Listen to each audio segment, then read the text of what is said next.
نحمده ونصلي ونسلم على رسوله الكريم أما بعد فأعوذ بالله من الشيطان الرجيم بسم الله الرحمن الرحيم يا أيها الذين آمنوا كتب عليكم الصيام كما كتب على الذين من قبلكم لعلكم تتقون صدق اللہ العظیم۔ سب سے پہلے تو میں سعاد آن لائن اکیڈمی کے ٹیم کا شکریہ ادا کرتا ہوں کہ انہوں نے مجھے یہ موقع عطا فرمایا۔ اللہ تبارک و تعالیٰ آپ کی تمام کاوشوں کو اپنی بارگاہ میں قبول فرمائے۔ بلا شبہ آپ بہت بڑا کام کر رہے ہیں۔ آپ نے ہماری نسلوں کے بارے میں جو فکر کی ہے، ہمارے گھرانوں کے بارے میں، اللہ تبارک و تعالیٰ اس کا آپ کو اجر عظیم عطا فرمائے۔ رمضان المبارک کے چونکہ ایام ہیں، تو اسی مناسبت سے، رمضان المبارک کی مناسبت سے روزے کے متعلق چند ایک باتیں آپ کی خدمت میں عرض کرنے کی کوشش کرتا ہوں۔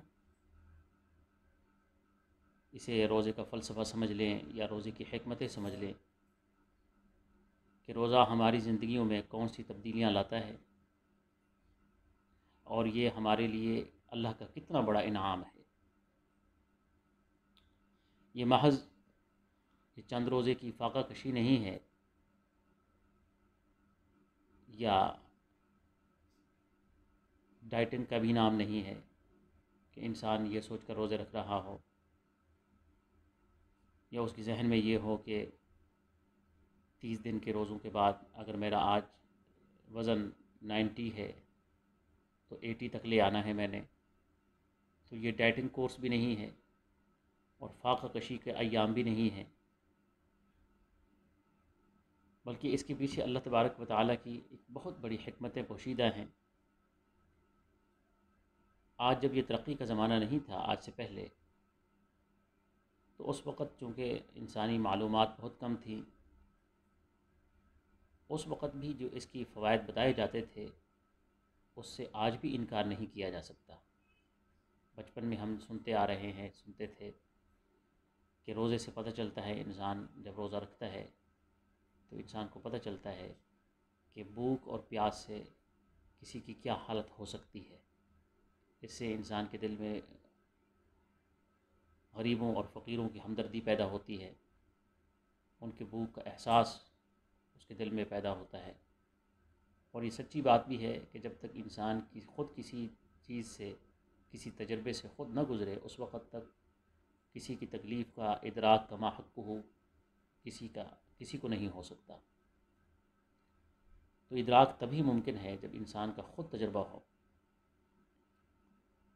تو یہ بات بھی ٹھیک ہے، آج سے پہلے یہی حکمت کہی جاتی رہی، اور پھر جیسے جیسے انسان کی ترقی ہوتی گئی تو الحمدللہ دین اسلام کی جتنے بھی احکامات ہیں ان میں ایسی ایسی حکمتیں سامنے آ رہی ہیں کہ آج کے دانشور اگر غیر جانبدار ہو، تعصب کا شکار نہ ہو، تو انسان اسلام کی حقانیت پر یا اسلام کے احکامات پر دنگ رہ جاتا ہے کہ آج سے 14 صدیاں پہلے جب انسانی ترقی ایسی نہیں تھی، انسان کے پاس ٹیکنالوجی نہیں تھی، معلومات بھی انسان کی محدود تھیں، اس وقت عرب کے صحراؤں میں کوئی آدمی اتنی باتیں کہہ دے تو یقیناً یہ کسی انسانی خود ساختہ افکار اور خیالات کا نتیجہ نہیں ہو سکتا۔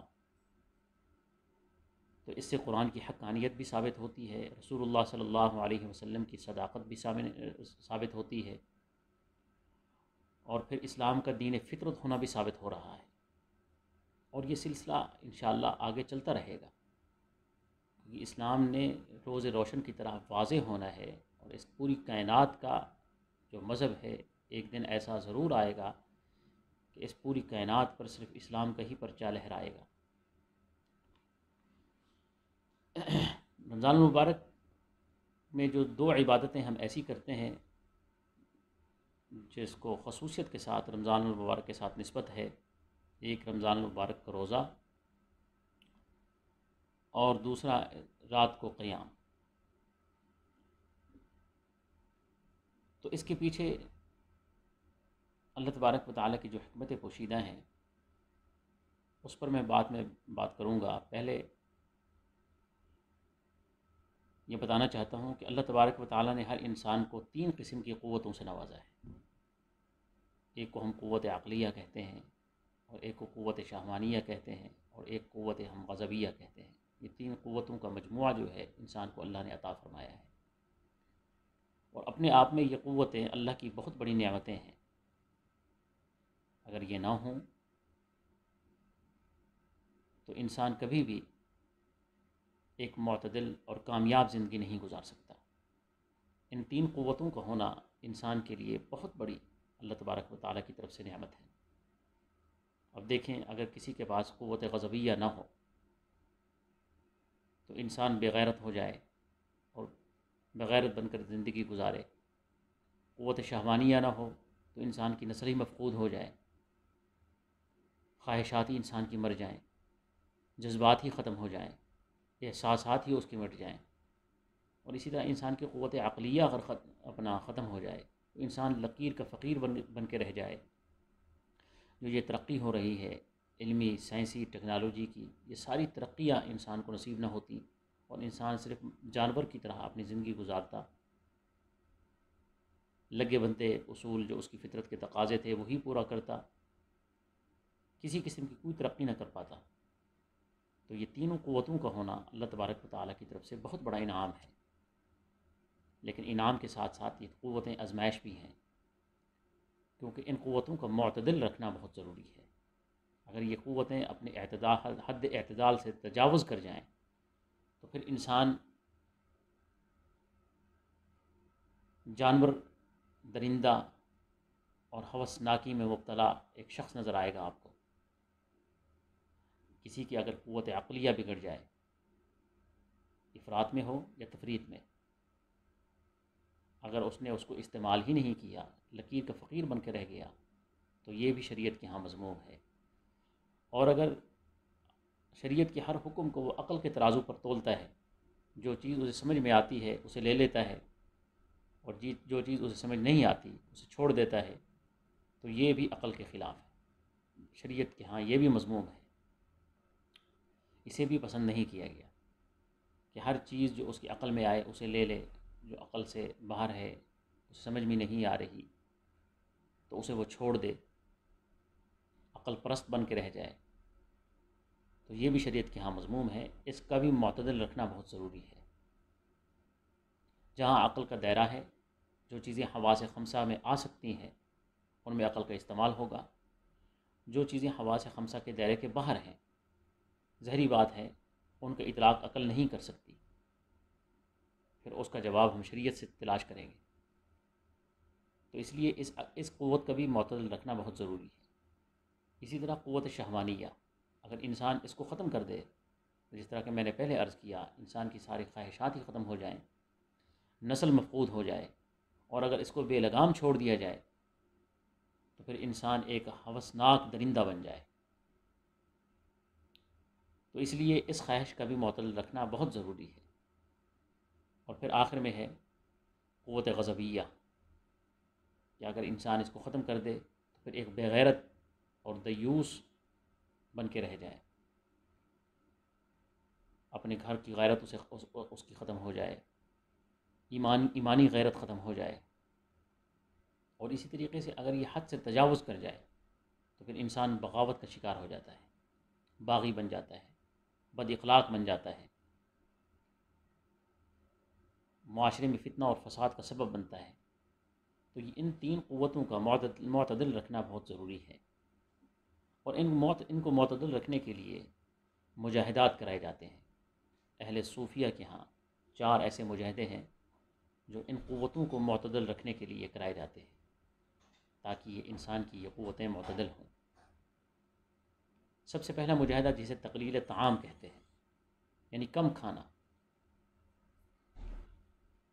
انسان کا معاملہ دیگر جاندار سے قدرے مختلف ہے۔ دوسرے جتنے بھی جاندار ہیں، اگر جب وہ بھوکے ہوتے ہیں تب وہ حملہ کرتے ہیں اپنی بھوک مٹانے کے لیے، اور وہ تب خوفناک ہو جاتے ہیں جب وہ بھوکے ہوتے ہیں۔ لیکن انسان کا معاملہ مختلف ہے، بالکل برعکس۔ جب اس کا پیٹ بھرتا ہے تو پھر یہ حملہ کرتا ہے، جب اس کا پیٹ بھرتا ہے تب یہ خوفناک ہو جاتا ہے۔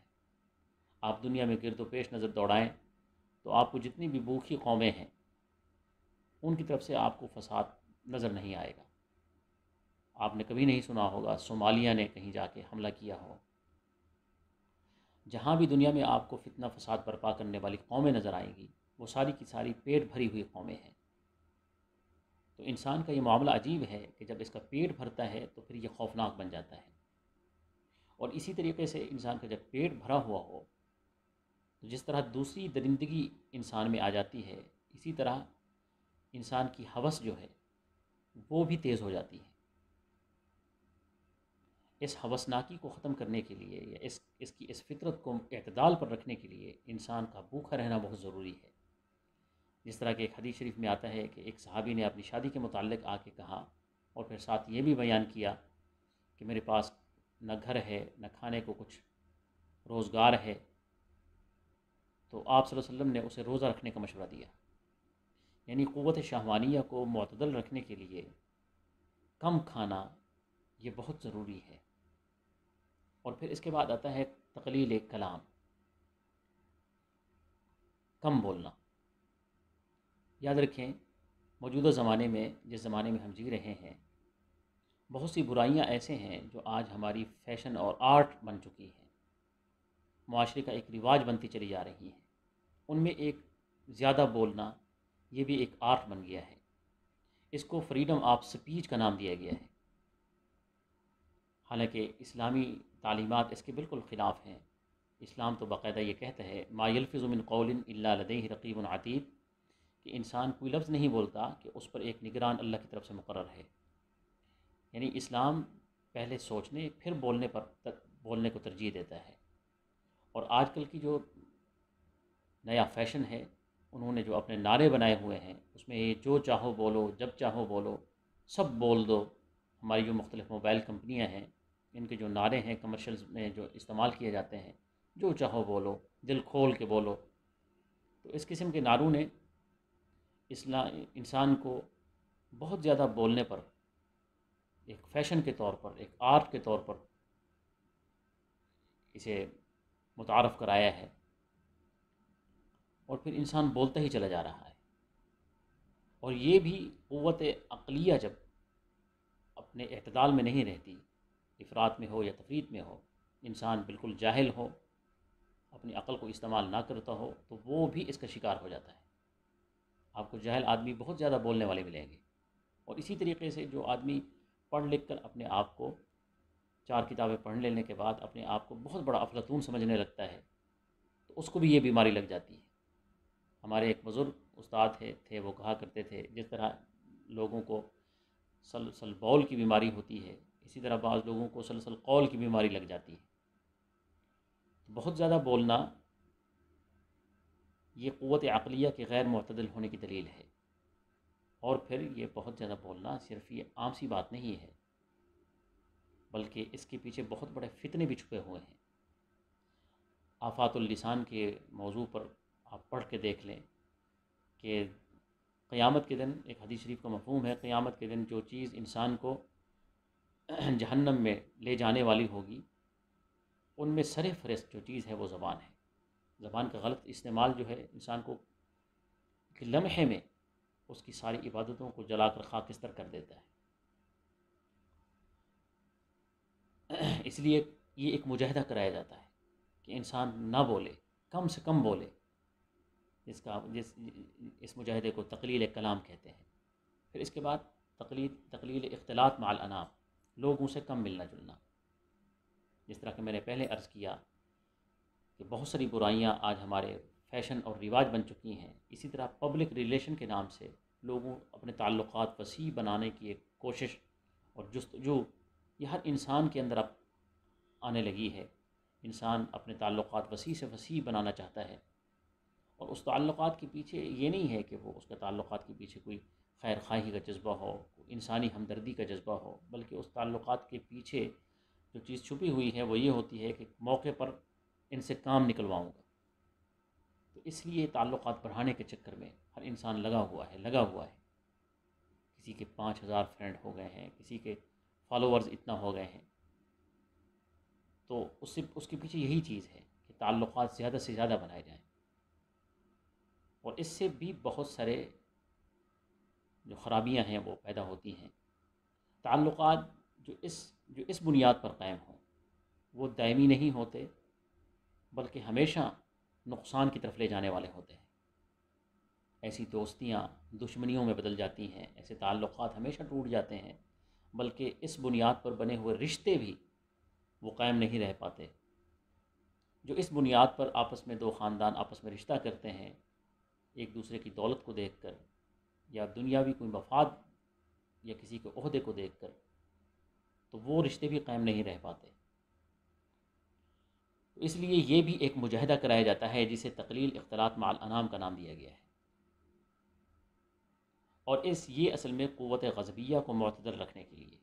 اور ظاہر سی بات ہے، جب انسان لوگوں سے ملتا جلتا ہے تو ہر انسان کی اپنی اللہ نے فطرت بنائی ہے، ہر آدمی کی اپنا مزاج ہے، اپنی فکر ہے، اپنی سوچ ہے۔ جب انسان کی سوچیں آپس میں ٹکراتی ہیں، فکر آپس میں ٹکراتی ہے، تو پھر انسان ہمیشہ ٹکرانے پر غضبناک ہوتا ہے۔ تو مسلسل غضبناک رہنے پر اس کی قوت جو غضبیہ ہے وہ غیر معتدل ہو جاتی ہے۔ پھر اس کو اعتدال پر رکھنے کے لیے یہ مجاہدہ کرانا بہت ضروری ہوتا ہے کہ لوگوں سے کم ملے جلے، تعلقات کم سے کم بنائے جائیں۔ اور اسی طریقے سے جب یہ 3 مجاہدے ہو جاتے ہیں تو پھر ایک آخری مجاہدہ ہے جسے تقلیل منام کہا جاتا ہے۔ اب تقلیل منام اس کا مطلب یہی ہوتا ہے کہ رات کے کچھ پہر انسان اپنے آپ کو خالی رکھ کر، اپنے آپ کو صرف اللہ کے لیے اپنے اس اوقات کو خاص کر لے، اپنے سونے کو قربان کر کے۔ اس کی بہت ساری اس کے متعلق بہت کچھ لکھا گیا ہے کہ اللہ تبارک و تعالیٰ کے جو رات کے جو ساعتیں ہیں وہ آسمان دنیا پر تشریف لاتے ہیں، خصوصاً سحری کے وقت اللہ تبارک و تعالیٰ کی طرف سے ایک منادی اعلان کرتا ہے، کوئی ہے مجھ سے رزق مانگنے والا، کوئی ہے مجھ سے رحمت طلب کرنے والا، کوئی ہے مجھ سے بخش طلب کرنے والا۔ تو یہ ایک مجاہدہ کرایا جاتا ہے اللہ کی قربت کو حاصل کرنے کے لیے۔ یہ 4 قسم کے مجاہدے ہیں جو سالکین کو کرائے جاتے ہیں، در حقیقت ان قوتوں کو معتدل رکھنے کے لیے۔ اور عجیب بات یہ ہے، آپ دیکھیں گے رمضان المبارک کے ایام میں انسان کو یہ 4 مجاہدے اللہ تبارک و تعالیٰ کی طرف سے رمضان کی برکت سے، روزے کی برکت سے عطا ہو جاتے ہیں۔ اب روزے کی حالت میں انسان کم بولتا ہے، روزے کی حالت میں اس کا کھانا پینا بھی کم ہو جاتا ہے، سحری اور افطاری، وگرنہ دیگر ایام میں بسیار خوری کے چکر میں ہر انسان ہر وقت کھاتا رہتا ہے، کبھی بسکٹ کھا لیا، کبھی ٹافی کھا لی، کبھی فلاں چیز، کبھی فلاں چیز۔ تو اس لیے اب اس کا معدہ جو ہے اور نظام انہضام، طبی فوائد اتنے ہیں جو گنے نہیں جا سکتے، وہ سارے اس کو حاصل ہو جاتے ہیں، تو کھانا اس کا کم ہو جاتا ہے۔ پھر اسی طریقے سے جب روزے دار آدمی چاہتا ہے کہ میں لوگوں سے کم ملوں جلوں، تو اختلاط مع الانام کا مجاہدہ بھی اس سے ہو جاتا ہے۔ اور پھر اسی طرح تقلیل کلام، کم لوگوں سے باتیں کرنا، کم باتیں کرنا، یہ بھی رمضان المبارک کے ایام میں انسان کو حاصل ہو جاتا ہے۔ اور تقلیل منام کا بھی مجاہدہ اس کو حاصل ہو جاتا ہے کہ رات دیر تک تراویح ہے، پھر سوتے سوتے 12-1 ہو گئے، پھر صبح جلدی اٹھنا ہے، سحری کے لیے دوبارہ اٹھنا ہے، تو چند 1 گھنٹے نصیب ہوتے ہیں۔ دن کو بہت سارے کم ایسے لوگ ہیں جن کو دوبارہ سونا نصیب ہوتا ہو۔ تو یہ 4 قسم کے ایسے مجاہدے ہیں جو رمضان کی برکت سے انسان کو حاصل ہوتے ہیں۔ جب یہ تینوں قوتیں انسان کی معتدل ہو جاتی ہیں تو انسان جب چوتھا مجاہدہ جو ہے تقلیل منام کرتا ہے تو پھر وہ تقوی تک پہنچ جاتا ہے۔ تقوی در حقیقت دل کی پاکیزگی کا نام ہے، اور دل پاکیزہ تب ہوتا ہے جب انسان کی یہ ساری قوتیں صحیح طریقے پر کام کرنے لگیں اور معتدل ہو جائیں، تو دل پاک ہونے لگتا ہے اور اللہ کی قربت اس کے دل کو مزید پاک کر دیتی ہے۔ تو یہ روزے کی حکمتیں ہیں۔ اللہ تبارک و تعالی ہمیں رمضان المبارک کے ایام کی قدر کرنے کی توفیق عطا فرمائے۔ آخر میں پھر میں سعاد آن لائن کا شکر ادا کرتا ہوں، شکریہ ادا کرتا ہوں آن لائن اکیڈمی کا اور اس کی پوری ٹیم کا۔